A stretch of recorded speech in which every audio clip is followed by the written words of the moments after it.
Queridos irmãos, queridas irmãs, primeiramente queremos desejar um feliz ano novo a todos e ao mesmo tempo explicar que nós não temos uma perspectiva muito boa para esse ano que está começando aí.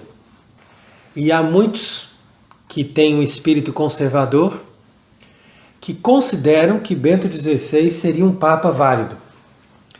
Alguns acham que agora com a morte dele, então Bergoglio se tornaria um verdadeiro papa. Outros, que têm uma visão um pouco mais realista, acham que Bento XVI foi realmente um papa, mas que uma vez morrendo, a sede ficaria vacante. Então são perguntas interessantes para nós apresentarmos aqui hoje, porque essas coisas interferem muito na vida da igreja e da sociedade. Então o que nós queremos mostrar aqui, acima de tudo, é que nós não podemos buscar uma solução provisória, paliativa, para os problemas do mundo, nem para os problemas da igreja.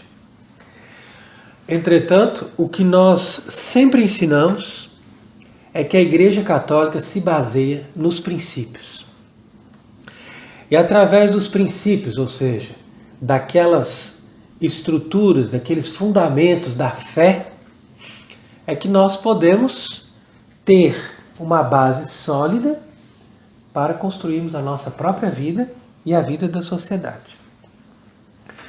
Então veja primeiro o que é a Igreja Católica. A Igreja Católica é uma instituição monárquica, estabelecida por Deus, para presidir todas as instituições que são feitas nesse mundo. Então, a partir do momento em que nós aderimos à fé e que nós nos tornamos batizados, nós fazemos parte dessa instituição divina que tem a sua autoridade no Papa, ou seja, numa referência única de uma autoridade que está ligada diretamente a Deus. Por que o Papa tem uma ligação direta com Deus? Porque ele foi eleito? Ou porque ele conhece mais do que os outros aquilo que se refere à doutrina? Não. O Papa tem uma referência de autoridade e uma ligação direta com Deus, porque Deus lhe prometeu uma assistência. Então essa assistência que Cristo prometeu ao Papa diz respeito à fé e à moral. Quando nós falamos da fé, nós estamos nos referindo a todas as verdades reveladas que dizem respeito a Deus, que dizem respeito ao céu, à vida eterna, tudo aquilo que está no mundo espiritual. Então, nós não falamos da fé quando falamos de alguma matéria da ciência. A ciência é uma coisa do mundo natural. Mas quando nós estamos no mundo sobrenatural, nós temos uma revelação de Deus para nos dizer, olha, isso é assim, isso é dessa forma, isso é dessa forma. Então isso é a fé. Para ter a verdade, ou seja, para ter essa fé perfeita, sempre ligada com aquilo que foi realmente revelado, nós precisamos ter uma assistência divina. Porque essa assistência divina é que garante a correta interpretação das Escrituras, que são os textos sagrados revelados por Deus. E uma vez que a pessoa tem isso, ela pode ter toda a autoridade, porque a autoridade tem que estar baseada na verdade. Então esse é um princípio muito importante, a verdade. No entanto, quando passamos para a moral, nós passamos para aquilo que diz respeito aos comportamentos humanos. E isso também é revelado por Deus. Porque Deus é que diz, esse comportamento é bom e me agrada. E Deus também diz, esse comportamento é mau e não me agrada. Então aqui nós entramos no âmbito do pecado e no âmbito da virtude. Tudo isso é ensinado pela igreja. Por que a igreja ensina a fé e a moral? Por quê? Porque somente a doutrina católica tem essa perfeita consonância, esse perfeito equilíbrio entre a fé e a moral. E isso foi dado por causa do mistério da encarnação. No mistério da encarnação, Deus se fez homem, como nós celebramos no Natal, e através disso, Jesus Cristo, verdadeiro homem e verdadeiro Deus, nos dá a conclusão de toda a revelação divina a respeito da fé e a respeito da moral. Por isso é que vai dizer para nós o Salmo 84, Misericordia et veritas obviaverum sibi. Quer dizer que a misericórdia e a verdade se encontraram. E é interessante que em muitos outros salmos nós encontramos sempre esse par, misericórdia et veritas, ou seja, a verdade e a misericórdia. A verdade é a expressão dessa perfeição da fé. E a misericórdia é a expressão dessa perfeição moral. Tudo isso está nessa única igreja fundada por Cristo. No entanto, existem várias igrejas, várias religiões, várias doutrinas, e as pessoas hoje em dia querem colocar tudo isso sob o mesmo nível. Por quê? Com o objetivo de destruir a verdadeira autoridade. Então, quando começam todos os movimentos para destruir a autoridade do Papa, eles não atacam somente a autoridade no sentido direto daquilo que ele exerce como um poder, mas atacam justamente o magistério da igreja como um magistério infalível. Então, essa é a lógica do movimento protestante. O movimento protestante, como nós já explicamos várias vezes, ele tem por objetivo convencer as pessoas que qualquer um pode interpretar a Bíblia e pode descobrir a verdade. Quando, na verdade, Jesus Cristo, que é a verdade, nos deu uma igreja para ser também a mestra e coluna da verdade, como diz a carta de São Paulo a Timóteo. Então, quando nós cremos na igreja, nós cremos na divindade de Cristo, como nós acabamos de explicar nessa última conferência da semana passada. E ao crer na igreja, ao dizer no credo, eu creio na Igreja Católica, então quer dizer que nós acreditamos que esta é a única igreja que tem essa perfeição da verdade e tem essa perfeição do ensinamento moral. Ou seja, que reúne essas duas coisas, como está escrito no Salmo 84. A misericórdia e a verdade se encontraram. Ali nós temos tudo o que precisamos. Se nós temos essa base, nós podemos construir uma verdadeira sociedade que está baseada nos verdadeiros valores morais e que está também baseada na revelação divina. Não somente nas coisas naturais, mas também nas coisas sobrenaturais. Porque o objetivo da vida humana não é somente viver bem, ter uma comida boa, dormir bem, ter saúde. Muitas pessoas pedem isso no fim do ano, fazem até superstições, invocam o diabo, fazem magias, para que nesse novo ano elas tenham mais saúde, tenham mais emprego, tenham mais felicidade. Tudo isso não é absolutamente nada se nós não temos também a perspectiva sobrenatural. Então Deus nos dá o bem do ponto de vista natural, nos dando saúde, nos dando proteção, nos dando alegria. Com certeza todos nós queremos isso, mas acima disso, de uma forma muito mais importante, nós temos também que atingir o fim da nossa vida, que é a perspectiva sobrenatural. Aquilo que a nossa alma pede, que é justamente a nossa união com Deus, a nossa plena realização com Deus na vida eterna. Então, a Igreja Católica, na sua doutrina, nos seus fundamentos, nos seus princípios, sempre nos deu isso, e por isso a sociedade cristã sempre garantiu para as pessoas um feliz ano novo. Por quê? Porque as pessoas sabiam que ao entrar um novo ano, elas teriam esperança, elas teriam sacramentos, elas teriam a verdade, elas teriam a misericórdia, elas teriam a justiça. Coisas fundamentais para tornar qualquer criança feliz, sabendo que ela tem um futuro. Hoje em dia as coisas não são assim. Então é por isso que eu volto a falar aqui da pessoa de Bento XVI. Por quê? Porque é também uma fase da revolução que está prestes a acabar. Então é isso que a gente tem que perceber. Bento XVI tem uma certa relação com Trump, tem uma certa relação com Bolsonaro, tem uma certa relação com tudo aquilo que é conservador. Ou seja, as pessoas querem conservar alguma coisa, mas eles não têm a base nem os princípios.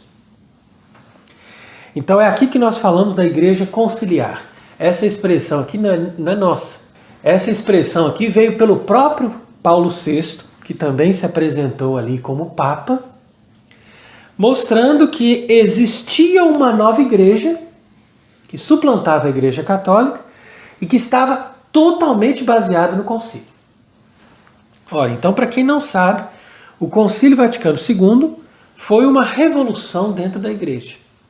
E uma revolução não somente em aspectos externos, aspectos secundários, de mudar isso, mudar alguma coisinha, adaptar aquilo para se tornar mais simpático ou para acolher melhor as pessoas.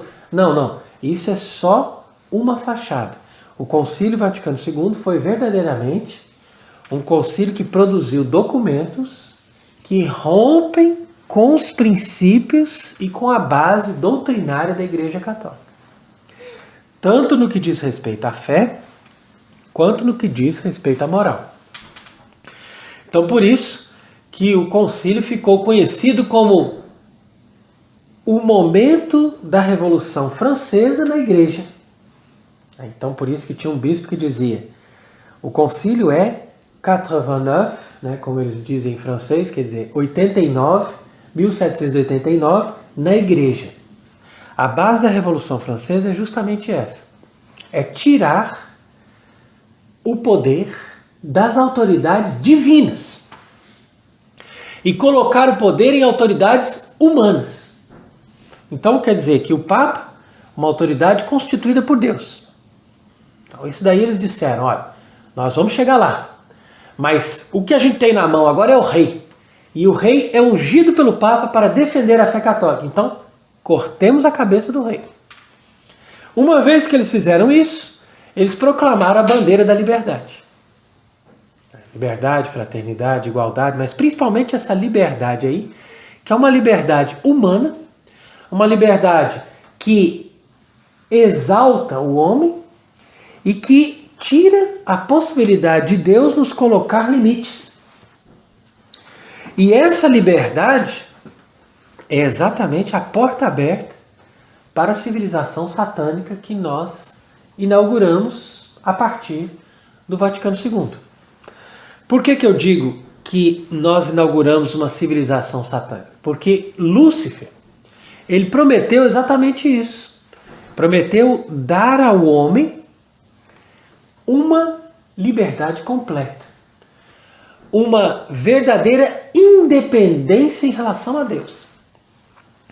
E essa liberdade se identifica, do ponto de vista moral, com a liberdade sexual promovida na década de 60. E, ao mesmo tempo, essa liberdade se identifica, do ponto de vista religioso, com a liberdade religiosa que eles inauguraram ali, dizendo que cada pessoa tem a liberdade de escolher a sua religião. Enquanto que a igreja sempre ensinou exatamente o contrário. A igreja dizia, olha, você tem o seu livre-arbítrio, obviamente você pode até escolher adorar o demônio e ir para o inferno. Mas essa liberdade como princípio você não tem. Diante de Deus você não tem liberdade de escolher o mal, ou você não tem liberdade de escolher a sua religião. Por quê? Porque nós fomos criados por Deus para chegar até Deus. E para chegar até Deus, da mesma forma como eu não posso ter liberdade para fazer qualquer coisa que eu quero, eu também não posso ter liberdade para, sabendo que existe a verdade, escolher o erro. Mesmo que esse erro seja um pouquinho pequenininho em relação a outros grandes, graves erros, não importa. Um pequeno erro diante da verdade já é um crime perante Deus. Então é nessa lógica que a igreja sempre ensinava às pessoas que todos nós somos obrigados, diante de Deus, que é o nosso Criador, de buscar a verdade e aderir à verdade. E esse é o princípio católico. E o Vaticano II cortou esse princípio com a raiz. Por isso que a gente sempre ensina que o Vaticano II ele não fez heresias. Ele fez coisas muito piores. Ele rompeu com os princípios da fé. Heresias são como se fossem os pequenos galinhos da árvore. E o Vaticano II cortou o tronco principal da árvore e plantou uma outra em cima. Quer dizer que é algo muito mais grave, porque nós fundamos uma nova religião. Os heréticos é interessante, eles não fundam uma nova religião. Eles querem aquela mesma religião, mas eles querem desviar aquele galho ali, aquela doutrina. Não, esse ponto da doutrina aqui, eu não concordo, eu penso diferente e tal. E aí vai fazendo as heresias. Agora, o Vaticano II não fez isso. Ele fez uma nova religião em cima da estrutura católica. Usou a estrutura do catolicismo e construiu uma nova religião com novos princípios, com novas estruturas e com uma nova mentalidade. E é nessa nova mentalidade que entram os papas do Vaticano II. Os papas dessa nova igreja conciliar, que está baseada totalmente nos princípios do pensamento moderno e nos princípios da Revolução Francesa. Então, esses princípios dessa revolução, na verdade, não são princípios estabelecidos pela França, como se a Revolução fosse francesa, mas são princípios estabelecidos pela maçonaria. A maçonaria o que é? Uma sociedade secreta que trabalha segundo essa lógica anticristã e anticatólica. Portanto, como nós poderíamos chamar, luciferiana. Então, para a maçonaria, é importante destruir a Igreja Católica, mas não há necessidade de destruir a estrutura. Então foi isso que nós explicamos numa outra conferência também, que eles diziam, deixemos intactas as estruturas e vamos, dentro dessas estruturas, manter novos princípios. E é isso que eles conseguiram, devido à infiltração. Todos esses teólogos, bispos, sacerdotes que comandaram o Vaticano II, ou foram maçons, ou foram pessoas que trabalharam em conjunto com a maçonaria. E assim foi o caso de João XXIII, que se tornou ali um papa ilegítimo, ou seja, alguém com aparências de papa, e que nunca chegou a ter acesso ao pontificado, ou seja, nunca chegou e nunca poderia chegar a ser um papa verdadeiro. Por quê? Porque ele não tinha intenção de ser católico. Ele não quis, dentro do coração dele, aderir à fé católica. E esse ato de vontade da pessoa que adere à fé é necessário para que a pessoa se torne papa. Então também a gente já explicou isso, que não basta a pessoa dizer, eu fui eleito, agora eu sou papa. Não. A eleição é uma das condições necessárias. Mas outra condição necessária é ter a fé católica. Ora, então quando esse homem entra no poder e dá o golpe, estabelece o Vaticano II para fundar essa nova religião, então nós começamos a caminhar para a nova ordem mundial, porque o último passo para a entrada nessa nova ordem era justamente a demolição do catolicismo e o estabelecimento dessa religião universal com os princípios da liberdade, igualdade e fraternidade. Então agora nós entramos numa outra fase da Revolução. Nós já estamos aí há 10 anos sob o domínio de Bergoglio, Quem é Bergoglio? Bergoglio é alguém que foi preparado, que já nasceu no contexto ali de uma nova igreja. Então, quando ele se torna sacerdote, em 69, nós já estamos em pleno estabelecimento dessa nova igreja. Então, digo se torna sacerdote entre aspas, porque nós sabemos que esse rito de 68, que eles fizeram um rito novo, que é contrário à religião católica, não é um rito que pode realmente fazer uma pessoa se tornar sacerdote, sobretudo bispo. Então, dessa forma, nem sequer Bento XVI se tornou bispo, muito menos Bergoglio. Então, são pessoas que estão ali usurpando da sede, ou seja, do lugar onde estaria um papa, para estabelecer essa nova religião. E nós sempre explicamos que essa fase da igreja bergogliana ou da igreja sinodal, preste bem atenção nos termos, porque nós saímos da igreja conciliar, que era uma igreja onde havia ainda um papa que presidia, mesmo que estivesse ali de fachada, com bispos que tivessem o direito de votar naquelas constituições, mesmo que eles, na verdade, fossem ali também já comandados para dar o seu consentimento para aquele ato de demolição da igreja. Mas a igreja bergogliana ou a igreja sinodal, ela já é muito mais adiantada. Por quê? Porque ela não precisa mais de aprovação de um papa ou de aprovação de bispos. Ela simplesmente consulta o povo. Então esse pretexto de consultar o povo, de fazer um processo democrático, faz parte da estratégia deles, de mostrar que estão fazendo o que as pessoas querem, estão mudando os paradigmas justamente para dar mais acesso às pessoas, às minorias, etc. Mas eles não fazem outra coisa senão impor aquilo que eles desejam e colocar ali algumas pessoas que eles mesmos formaram para dizer que essas pessoas estão de acordo. Então, é exatamente aí que entra a figura de Francisco, ou a figura de Lula, de Biden, Macron, todos esses líderes mundiais que estão sendo impostos ali. E a população tem que engolir, justamente porque nós entramos nessa fase final da Revolução. E a fase final da Revolução não é nem mais o comunismo, já é o pós-comunismo. Então o que a gente explica disso? Que primeiro nós entramos na Revolução que levanta a bandeira da liberdade. Depois a gente entra numa outra revolução mais violenta que levanta a bandeira do comunismo sob o pretexto de dizer nós estamos defendendo os pobres, nós estamos defendendo as minorias. Aí você faz o terror. Quando você destrói todas as elites e destrói todas as possibilidades das pessoas se manifestarem, aqueles que realmente têm os princípios, têm a lógica, têm o conhecimento, têm a fé, então o que você implanta? Você implanta o pós-comunismo.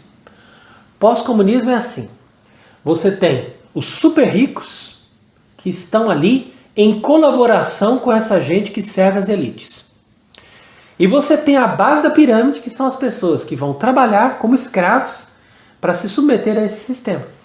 Normalmente pessoas que já são programadas por essa lavagem cerebral que eles fazem aí, né? E as pessoas que aceitam tudo do sistema. Então não são bem-vindos nessa nova ordem aqueles que pensam, aqueles que têm propriedade, aqueles que querem defender a família, aqueles que defendem os valores morais básicos e fundamentais. Então aqui vem a diferença entre a igreja conciliar, que, como eu estava dizendo, vai morrer agora com Bento XVI, e a igreja bergogliana, que já está se desenvolvendo há 10 anos e que vai se revelar agora, provavelmente nesse próximo ano, de uma forma muito mais clara e muito mais intensa. Então, qual que é a diferença fundamental? A igreja conciliar, ela destrói a verdade, mas ela mantém as aparências e mantém a moral. Então é aqui que você percebe a lógica da igreja conciliar. Ela mantém as aparências e mantém uma certa moral. Não é que mantém toda a moral cristã, mas mantém uma certa moral. Então por isso que João Paulo II defendia a vida, fazia campanha contra o aborto, fazia campanha contra certas coisas que estão ultrapassando a básica moral cristã, como por exemplo essa campanha LGBT. Mas a igreja bergogliana adere a tudo isso. Por quê? Porque a igreja bergogliana, ou seja, essa última fase da revolução, que a gente também pode chamar de pós-comunismo, ela já não precisa mais dar atenção a essa moral básica. Porque essa moral básica que eles mantiveram aí durante um tempo, depois do concílio até Bento XVI, era justamente para conseguir manter as pessoas conservadoras. Porque as pessoas verdadeiramente católicas são as pessoas que fazem parte dos princípios da igreja, ou seja, que estão apegados nos fundamentos da fé. E essas pessoas não abrem mão da verdade. Então essas pessoas, portanto, não aceitaram o concílio com a sua liberdade religiosa. Isso é evidente. Mas como elas eram poucas, então eles conseguiram seguir em frente. Principalmente na hierarquia da igreja, eram muito poucas. Foram poucos os bispos ali que fizeram uma resistência frontal, e esses bispos logo foram aposentados, foram colocados para fora, foram morrendo. Então eles conseguiram levar adiante o projeto. Mas esse projeto, que é totalmente baseado nos princípios da maçonaria, como nós explicamos, ele trabalha dessa forma. Nós fazemos revoluções por degraus. Então primeiro a gente destrói uma coisa que é mais específica e depois nós vamos cada vez mais destruindo as bases até chegar à demolição total. Quando nós chegamos à demolição total, nós implantamos o caos, porque é um princípio maçônico, né, de fazer ordo ab caos. Quer dizer, nós vamos fazer a ordem depois que nós implantarmos o completo caos. E é assim que eles trabalham. Portanto, a igreja conciliar é o princípio do caos. Mas ela vai mantendo, como eu expliquei, a moral, uma vez que ela já demoliu a verdade. A verdade significa a confissão da única e verdadeira fé. Quando você implanta a liberdade religiosa, você quebra com o tronco da árvore, que é a base da Igreja Católica Apostólica Romana, ou seja, a defesa dessa única igreja, dessa única religião. Mas depois de 60 anos dessa impostura, então eles conseguem levar as pessoas a um grau maior de revolução, que é justamente a destruição da moral. E é isso que está acontecendo hoje com esse pós-comunismo bergogliano, com esse pós-comunismo de Lula, de Biden, de Macron, de toda essa gente que já não se declara com a bandeira vermelha. Eles simplesmente aderem a todo o sistema que já está implantado. E esse sistema agora é irreversível. Nós chegamos realmente com uma ruptura radical de tudo aquilo que a Igreja Católica sempre fez e sempre ensinou e implantou no decorrer de mais de 1000 anos com a civilização cristã que nós tivemos ali no mundo inteiro. Então por isso que nós fizemos essa conferência alguns meses atrás, explicando justamente um pronunciamento de Monsenhor Viganò que diz o seguinte, que essa ruptura radical com o passado obviamente não se limita às formas externas, mas estende-se aos próprios fundamentos da fé e do direito natural. Então veja aqui que essa frase realmente é muito importante, é uma constatação precisa de que esta ruptura, ou seja, das revoluções e também do Vaticano II, é uma ruptura que vai lá nos fundamentos da fé, como eles fizeram no concílio, e também com o direito natural, como eles estão fazendo agora com esse sínodo promovido por Francisco.